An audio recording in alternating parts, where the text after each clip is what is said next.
warahmatullahi wabarakatuh. Welcome back to my channel Inan Ari Sungkai, indahnya berbagi. Ya, apa kabar semuanya? Mudah-mudahan pada kesempatan kali ini kita semua selalu dalam keadaan sehat walafiat. Amin amin ya rabbal alamin. Ya, terutama kita semua yang ingin mengikuti seleksi CPNS dan P3K ya. Untuk teman-teman semua, Bapak Ibu guru honorer yang akan mengikuti seleksi P3K, semoga kita semua diberi kesehatan dan dimudahkan dengan segala urusannya. Ya, pada video kali ini kita masih melanjutkan belajar bersama ya tentang materi seleksi P3K khususnya pedagogik ya. Dan hari ini kita akan mencoba membahas tentang cara cepat mengerjakan soal kompetensi teknis dengan kata kunci ya. Ya, sebelum kita masuk ke contoh soal dan menjawab soal dengan kata kunci, untuk teman-teman semua Bapak Ibu mengingatkan kembali, khususnya untuk yang belum subscribe channel ini, silahkan di subscribe dulu. Jangan lupa nyalakan juga lonceng notifikasinya, di like, komen, dan share videonya. Untuk yang sudah subscribe, saya ucapkan banyak terima kasih ya sudah mendukung channel ini. Semoga channel ini bermanfaat untuk kita semua. Amin ya rabbal alamin. Kali ini kita akan mencoba membahas, mempelajari, mengerjakan contoh-contoh soal ya yang berkaitan dengan materi teori belajar ya. Seperti yang kita ketahui bahwa ada beberapa teori belajar ya, di antaranya yang pertama ada teori belajar behavioristik. Kita harus tahu tentang kata kuncinya, yaitu yang berkaitan dengan perubahan tingkah laku dari stimulus dan respon. Jadi untuk teori belajar behavioristik itu kata kunci utamanya adalah perubahan tingkah laku dari stimulus dan respon. Kemudian teori belajar yang kedua yaitu teori belajar kognitif. Nah, untuk kata kunci dari teori belajar kognitif ini adalah struktur kognitif ya, atau otak, atau keterkaitan pengetahuan baru dan pengetahuan lama, atau mengaitkan pengetahuan baru dan pengetahuan lama. Itu adalah kata kunci dari teori belajar kognitif ya. Kemudian yang ketiga teori belajar konstruktivistik. Nah, teori belajar konstruktivistik ini kata kuncinya diantaranya adalah tentang siswa yang mengkonstruksi pendapatnya sendiri, kemudian menyusun konsep-konsep ya. Itu merupakan kata kunci dari teori belajar konstruktivistik.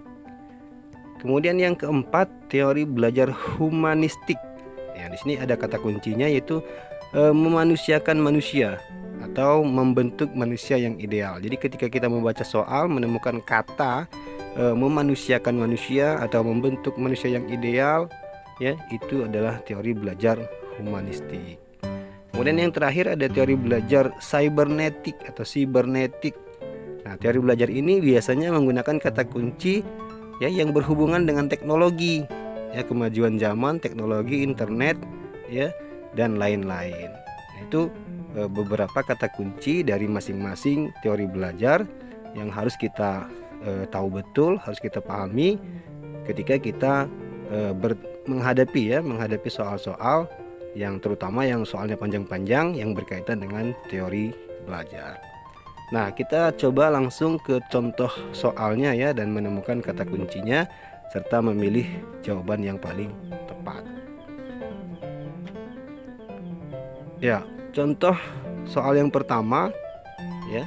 Di sini teori belajar yang mengutamakan perubahan tingkah laku pada individu yang belajar dengan mengutamakan hubungan stimulus dan respon merupakan teori belajar titik. Nah, jadi kita harus tahu dulu kata kuncinya dari soal ini yang mana. Nah, seperti yang sudah kita katakan tadi, kita bahas tadi bahwa salah satu ya kata kunci dari teori belajar itu adalah ya hubungan stimulus dan respon ya, hubungan stimulus dan respon, kemudian perubahan tingkah laku. Nah, di sini soal nomor 1 ini ada kata kunci ya. Di sini ada perubahan tingkah laku, kemudian ada stimulus dan respon.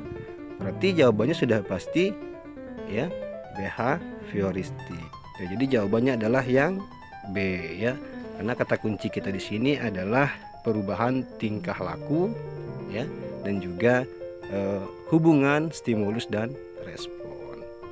Oke, jadi dengan kita menemukan kata kunci, kita bisa langsung menentukan pilihan jawaban yang paling tepat, ya.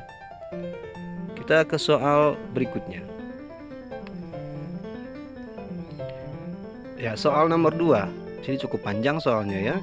Teori yang menyatakan bahwa peserta didik selama kegiatan belajar lebih ditekankan untuk aktif berpikir, menyusun konsep-konsep, serta memberi makna tentang hal-hal yang dipelajari, dan yang paling penting terwujudnya belajar adalah niat peserta didik itu sendiri, merupakan aliran dari teori titik. Nah, jadi dari soal nomor 2 ini kita juga harus mencari kata kunci dari soal ini yang mana, sehingga kita menentukan pilihan jawabannya. Ya, di sini ada beberapa kalimat, ya, beberapa kata yang jadi satu kalimat yang sangat panjang, ya. Di sini mungkin bisa kita tentukan, ya, kata kuncinya kira-kira yang mana. Ya, kata kuncinya adalah niat peserta didik itu sendiri, ya, menyusun konsep-konsep. Nah, ini adalah kata kunci dari soal nomor 2. Maka jawabannya yang berhubungan dengan menyusun konsep, ya, kemudian niat belajar peserta didik, itu adalah yang konstruktivistik. Jadi jawabannya adalah yang B, ya. Kata kuncinya adalah menyusun konsep, kemudian niat belajar peserta didik itu sendiri. Kemudian contoh soal berikutnya, soal nomor 3. Seluruh komponen pendidikan memiliki tujuan yang sama, yaitu terbentuknya manusia yang ideal. Manusia yang dicita-citakan yaitu manusia yang mampu mencapai aktualisasi diri, ya. Pernyataan tersebut merupakan bagian dari teori titik. Nah, di sini kata kuncinya harus kita temukan, ya. Kata kuncinya adalah manusia yang ideal, ya, atau juga bisa dibuat manusia yang dicita-citakan. Jadi kalau berhubungan dengan manusia yang ideal atau memanusiakan manusia, itu sudah jelas, ya, jawabannya adalah teori humanistik, ya. Oke, jawabannya yang C, teori humanistik, dengan kata kuncinya adalah terbentuknya manusia yang ideal. Lanjut ke soal berikutnya. Pendapat yang menyatakan bahwa pengetahuan atau pengalaman yang baru dapat terkait dengan pengetahuan lama yang sudah ada di dalam struktur kognitif seseorang adalah teori belajar titik. Nah, di sini kata kuncinya adalah kira-kira apa? Iya, pengetahuan baru, ya, yang dikaitkan dengan pengetahuan lama. Jadi kalau kata kuncinya pengetahuan baru dan pengetahuan lama, maka jawabannya adalah kognitivisme, ya. Ya, jadi kata kuncinya jawabannya C, ya. Kata kuncinya adalah mengaitkan pengetahuan baru dan pengetahuan lama, ya. Kita lanjut ke soal berikutnya. Ya, soal nomor 5. Pada masa kini, siswa dituntut untuk dapat belajar setiap saat dan bisa terjadi dimanapun. Hal ini terjadi karena kemajuan teknologi yang memungkinkan belajar jarak jauh dalam jaringan atau online. Pernyataan di atas sejalan dengan teori belajar titik. Ya, jadi dari soal nomor 5 ini, sekali lagi kita mencari kata kunci dari soal ini, ya. Nah, kata kunci dari soal ini kira-kira yang mana, Bapak Ibu, teman-teman semua? Ya. Ya, jadi kata kuncinya itu jelas, ya, di sini bahwa ada kata-kata kemajuan teknologi, ya, atau teknologi. Nah, teori yang berkaitan atau yang menggunakan kata kunci teknologi adalah teori belajar, ya, cybernetik, ya, teori belajar cybernetik, ya. Nah, jadi kata kunci untuk soal nomor 5 ini adalah, ya,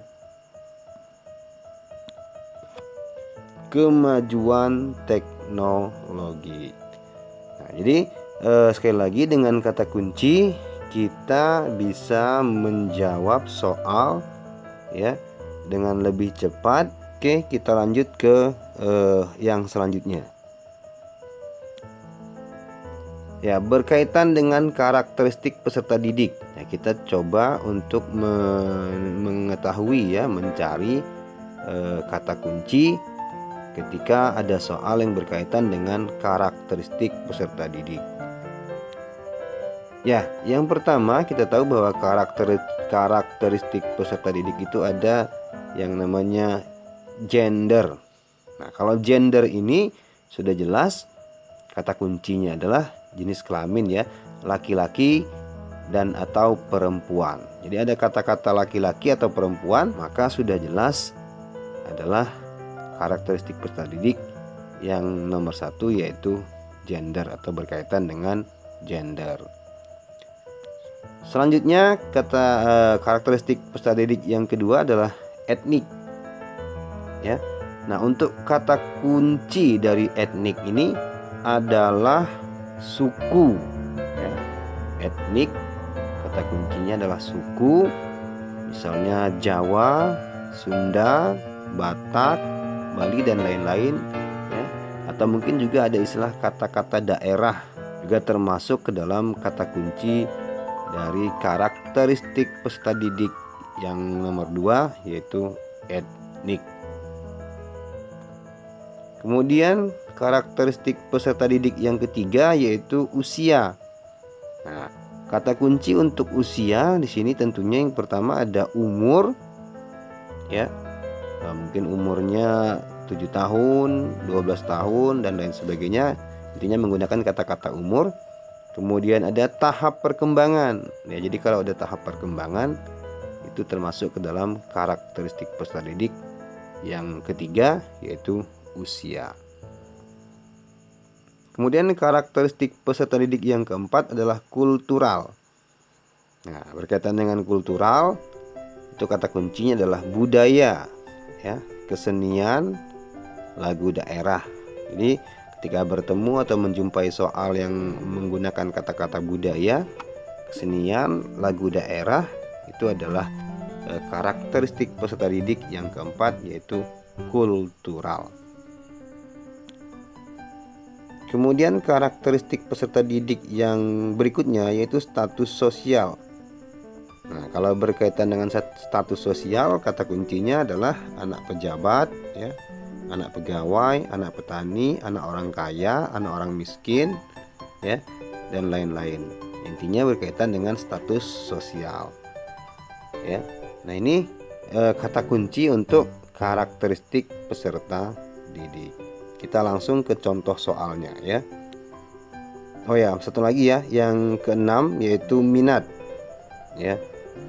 Kata kunci untuk karakteristik peserta didik yang keenam ini minat, yaitu berkaitan dengan motivasi dan kemauan untuk belajar, kemudian ketertarikan terhadap sesuatu ya. Itu merupakan kata kunci dari karakteristik peserta didik yang keenam, yaitu minat.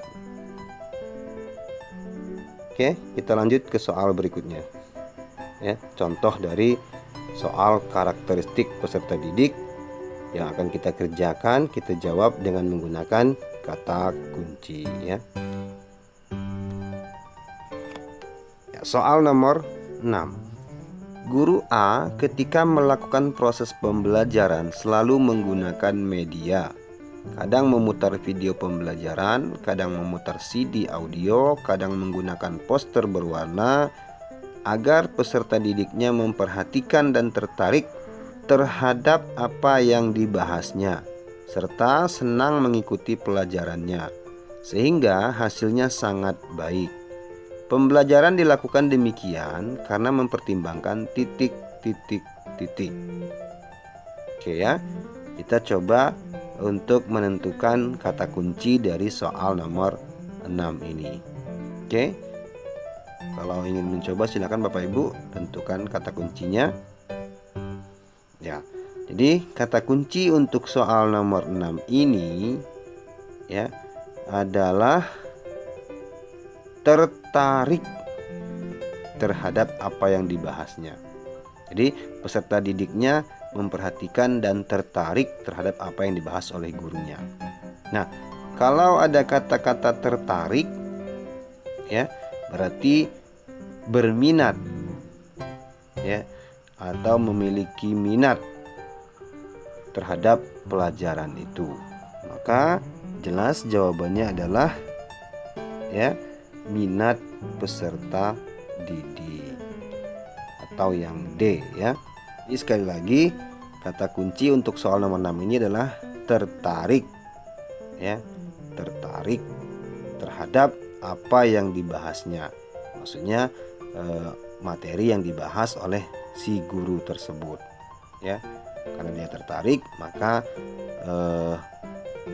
pilihan yang tepat adalah minat peserta didik. Oke, kita ke contoh soal berikutnya.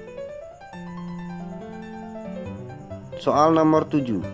Pak Tony, seorang guru di SMP X, ketika melakukan proses pembelajaran menghadapi peserta didik yang berasal dari berbagai latar belakang kondisi keluarga. Ada keluarga mampu, ada yang miskin, ada yang orang tuanya pejabat, ada yang sebagai buruh dan pegawai swasta, ya. Namun Pak Tony memberikan perhatian dan pelayanan yang sama kepada peserta didiknya. Hal ini sebenarnya Pak Tony memperhatikan karakteristik umum peserta didik, yaitu titik. Nah, di sini jelas, ya, kata kuncinya tertulis jelas, yaitu keluarga mampu, miskin, orang tuanya pejabat, buruh, dan pegawai swasta. Nah, ini semua adalah kata kunci dari soal nomor 7, ya. Karena kata kuncinya adalah miskin, keluarga mampu, orang tuanya pejabat, ya, buruh, pegawai swasta, maka sudah jelas jawabannya adalah status sosial, ya. Ya, sekali lagi kata kuncinya adalah keluarga mampu, miskin, orang tua pejabat, buruh, pegawai swasta, ya. Lanjut ke soal nomor berikutnya. Soal nomor 8. Pada peringatan Hari Sumpah Pemuda yang diselenggarakan di sekolah X, di sekolah dasar X, guru menghimbau untuk menggunakan busana daerah masing-masing. Guru tersebut berarti memperhatikan karakteristik umum peserta didik, terutama aspek titik. Ya, kira-kira kata kuncinya apa di sini? Ya, kata kuncinya, ya, busana daerah, ya, berkaitan dengan daerah, ya. Kalau sudah berkaitan dengan daerah, busana daerah, ya, itu adalah budaya, berkaitan dengan budaya, maka sudah jelas jawabannya adalah, ya, yang D, ya, etnik, ya. Nah, jawabannya adalah yang D, atau etnik. Kata kuncinya sekali lagi adalah busana daerah. Oke, lanjut ke soal berikutnya. Soal nomor 9. Guru ketika membentuk kelompok diskusi memilih anggota dengan memperhatikan jumlah laki-laki dan perempuan dalam kelas tersebut karena agar kelompoknya heterogen. Hal ini berarti guru tersebut memperhatikan karakteristik umum peserta didik, yaitu titik. Ya, jelas, ya, kata kuncinya di sini adalah laki-laki dan perempuan. Nah, kalau berkaitan dengan laki-laki dan perempuan, maka jawabannya sudah pasti gender, ya. Sekali lagi, kata kuncinya adalah laki-laki dan perempuan. Lanjut ke contoh soal berikutnya. Bu Beta, seorang guru sekolah dasar, setiap kali melakukan proses pembelajaran kepada peserta didiknya sering menggunakan benda nyata. Kadang-kadang jika tidak ditemukan benda nyata, maka diganti dengan model benda tiruannya. Bu Beta melakukan demikian dengan alasan peserta didik sekolah dasar tahap perkembangan intelektualnya berada pada tahap operasional konkret. Dari pernyataan tersebut, Bu Beta mengaplikasikan salah satu aspek karakteristik peserta didik, yaitu titik. Nah, contoh soal nomor 10 ini sangat panjang ya. Membacanya saja kita sudah memakan waktu yang cukup lama. Maka oleh karena itu kita harus tahu kata kunci dari soal ini apa. Ya. Nah, coba kita lihat, kita skimming, kata kuncinya adalah tahap perkembangan. Ya. Jadi kalau sudah kata kuncinya tahap perkembangan, ya, maka sudah jelas masuk ke usia, ya, usia. Jadi jawabannya adalah yang A, ya, dengan kata kunci tahap perkembangan. Nah, itulah beberapa kata kunci ya dari materi karakteristik peserta didik dan juga yang tadi teori belajar ya. Ini beberapa kata kunci dari masing-masing karakter peserta didik, kemudian masing-masing teori belajar. Sekali lagi, dengan menggunakan kata kunci kita bisa menjawab soal meskipun panjang ya dengan lebih cepat dan mudah-mudahan tidak salah. Oke. Itu saja mungkin untuk pembahasan kita kali ini tentang contoh-contoh soal yang berkaitan dengan kompetensi teknis. Ya, mudah-mudahan bermanfaat untuk kita semua. Jangan lupa ya di-subscribe, komen dan share videonya. Kemudian jangan lupa juga disimak, dilihat video-video sebelumnya yang juga membahas tentang soal-soal yang berkaitan dengan seleksi kompetensi teknis P3K Guru 2021. Terima kasih. Saya Riwas. Assalamualaikum warahmatullahi wabarakatuh.